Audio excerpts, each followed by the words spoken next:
Toguard 4K Ultra HD Dash camera. Hey there YouTube, it's Michael here again with our third installment of the dash camera series that I'm doing here, and this is the Toguard Dash Camera 4K Ultra HD Wi-Fi connection GPS logger. It's actually got the best packaging that I've been able to get out of these. The first one, the Pro View, was just plain brown cardboard packaging. The second one, the dual lenses one, that packaging kind of just fell apart as soon as I took it out the first time. And this packaging is actually very nice, the most sturdy and probably well thought out packaging that we've got. And that was an email address to the company. This is just explaining some of the features. I think they were just trying to fill space. That little red thing is a sticky thing from one of my kids' toys. But this is it. CE50 Pro 4K Ultra HD. We're going to get this bad boy open and start taking a look. And right there, first thing we see is the camera wrapped in that nice soft packaging. Just take that on out, give it a little quick look, and put it off to the side. We'll get back to that shortly. Go ahead and take out the top piece of cardboard. And I'm going to fiddle here with the zoom on the camera for whatever reason. I don't know why. I was just trying to figure something out, but hopefully we'll get that all corrected. And let's see what we got here. Thanks. Surprise. Your experience matters by sharing your experience. If that makes any sense to you. And inside we've got a little free accessory. The first one is a card reader. The second one is a USB cigarette lighter power adapter. And the third is a 32 gigabyte class 10 micro SD card. Fantastic. I'll probably go with the SD card since I don't need a cigarette lighter and I don't need a card reader. Alright, so that's out of the way. Let's dig in and see what else we've got here. The next thing is a mini cord. It's got the mini USB to USB, and it's pretty short. So my guess is that's going to be what I use to connect the camera to the computer if I wanted to take any kind of information off of it.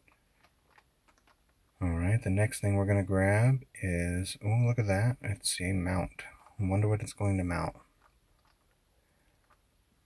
That does look like it happens to be the suction cup mount. And so, just like the other model that I have that had a suction cup, I'll just clean the windshield with some rubbing alcohol and stick that right to it. The other one's been up for about a month now and has worked fantastic. So I have no doubt that this suction cup, looking to be a better quality, will last just as long, if not longer. And what do we have here? Another mounting option.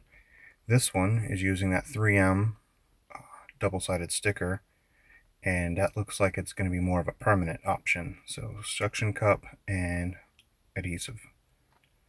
Both of them seem pretty sturdy, and I do think since I have a cracked windshield, I'm going to go with the suction cup for a bit, and if I ever get my windshield replaced, I'll switch over to the more permanent option.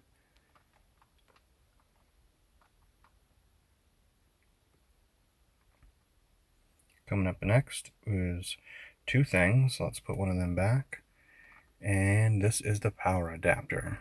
This is probably the best power adapter out of all three cameras. It has the two ports on it. The other ones, they basically just used up your power port, and then you had no other choice unless you had extra power sources, like luckily I do. I'm gonna move those out of the way, but that'll definitely come in handy. Be able to charge my phone and run the camera at the same time.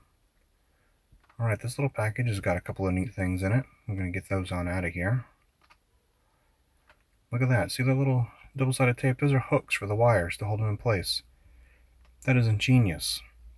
I was just going to take and get some 3M tape, cut it in really thin strips, stick the wires to it, and stick it to the windshield, and then it'd be tucked up and out of the way, but those much better option.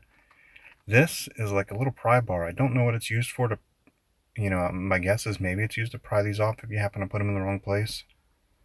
I don't know, but it's definitely a good quality plastic, and I'll probably keep it around for just prying fragile stuff apart. But we'll see. I haven't found a use for it yet.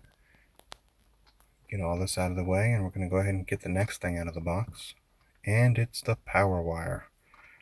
Now, this is what's going to go from the cigarette lighter all the way up to the camera. And right there it says apply sticker to windshield. Apply sticker to windshield. I wonder what that means. We're going to get this open and find out. There's the sticker. And look at that. That's the GPS. The GPS is in line with the power source. Fantastic. So that's going to go to the cigarette lighter. The GPS is going to get stuck to the windshield. And the camera will get plugged in. So that small cord definitely being used to connect the camera to a computer. Alright, what else we got in the back? Oh, a sticker, dash cam recording. So that's going to go on the inside of the vehicle because you can see that it's written backwards. And I don't know if I'll put it in the car. I might, just for giggles. And we've got the instruction book finally. Toguard CE50 Pro Ultra HD 4K dash camera. Let's take a quick look through here and see what we've got going on. Important notices. This one doesn't have the caution may burn your skin notice, but it does tell you don't operate it when it's extremely hot. We've got all of the interface buttons and functions page. And if you can hear me flipping through the book in the background, I apologize. I'm just trying to go along with the video. Next we got buttons and functions and setup and installation. So that's pretty cool. Shows that the GPS is going to go inline in the windshield. Next we've got operating mode and video recording modes. And we're just going to keep on flipping through. We got video recording menus, photo taking mode, photo mode setup, system setting menu, and light frequency, card info, and all that. But all in all, this instruction book seems to be a little better detailed than the other ones are. And the next page, and not that page, but the page after, we're going to have featured function Wi-Fi hotspot. So it's not that you're going to get internet service, it's that this Wi-Fi is able to connect to your phone and you'll be able to transfer videos from the camera directly to your phone or internet capable device. And you just scan that code and you put in the information that it requests and the camera's information, and there you go.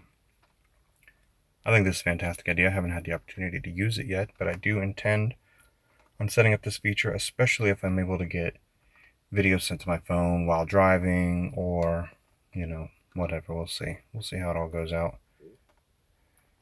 And that's it. You got the questions and all of that instruction book.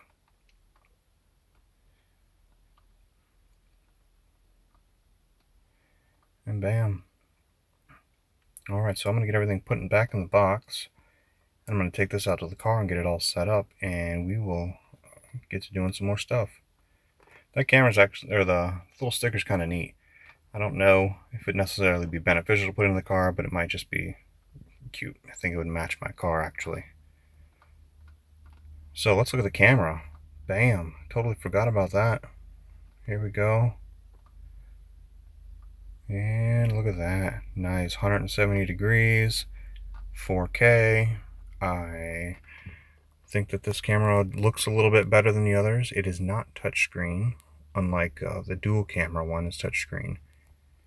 I think I would trade the quality of this and the GPS for the touchscreen anyhow. SD card goes in there. This is the special notice. Got more function buttons, power source. We got microphones right there.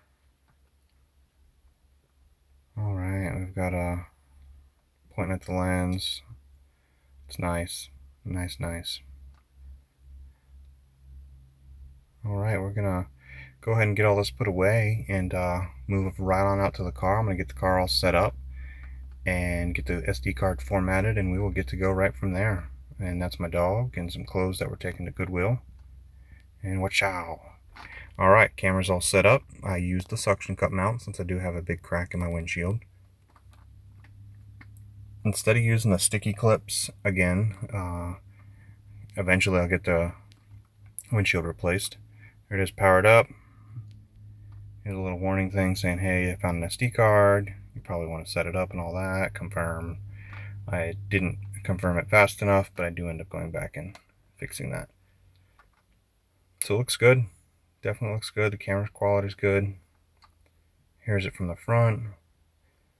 Doesn't get in the way. It looks nice. You see the wires all up there. And here we go. Put it behind the visor. Again, nobody ever pulls that down. Nobody ever sits in the passenger seat, so I'm not really ever worried about that. And that's the GPS there. And I've got the wire just tucked in behind all of the little faucet stuff, and going across, down, tucked into the carpet, back up, and bam. There it is. That's my favorite drink cup. That's my leftover pieces. And let's go for a test drive. What you say? Pow. Alright, I had to go get gas. And I'm actually recording in 2K, not 4K. I don't know, I thought I had been recording in 4K on the way to the gas station, but I guess when I set it to record in 4K, I didn't hit the actual record button, so I've got it in 2K. I'm completely satisfied with 2K, and will probably leave it in 2K. And the only reason I went from 4K to 2K was just to show the quality difference. But the quality here is fantastic. At 4K, at 2K, I'm mind blown. Like, I didn't realize how nice this would look. The color is fantastic on it. Look at that blue sky, gray road. The camera handles the light very well. And this is just going to be some driving. I like that it says I'm doing 56 miles an hour. It's got the time. All of that updated when I plugged in the GPS. After it was on for a few seconds, all that information showed up. Again, I don't know how well this is going to do with catching tags. Maybe you'd have to use the 4K setting in order to see license plates. I know the other two videos I have. Unless that car stopped right in front of you, you're not going to see the license plate. It's just not going to happen. But again, here, it handles the light very well. The speed's probably pretty accurate. I'm kind of satisfied with that. And definitely impressed with quality. Far superior to the one that I had in my car, the dual lenses one. Even though that one's good, that one has a backup camera and all that activates whenever your reverse lights come on. So I do like that. You probably just even wire that one right into your brake light, and every time you touch the brakes, it starts recording, just in case somebody happens to rear end you while your brake's on. But this is a single camera. I'm okay with that. You know, I might end up just doing another review and plug a whole separate camera into the back window just to record what's behind me all the time as soon as the car kicks on. You never know. But I hope you enjoy, and there may or may not be another installment. Ciao.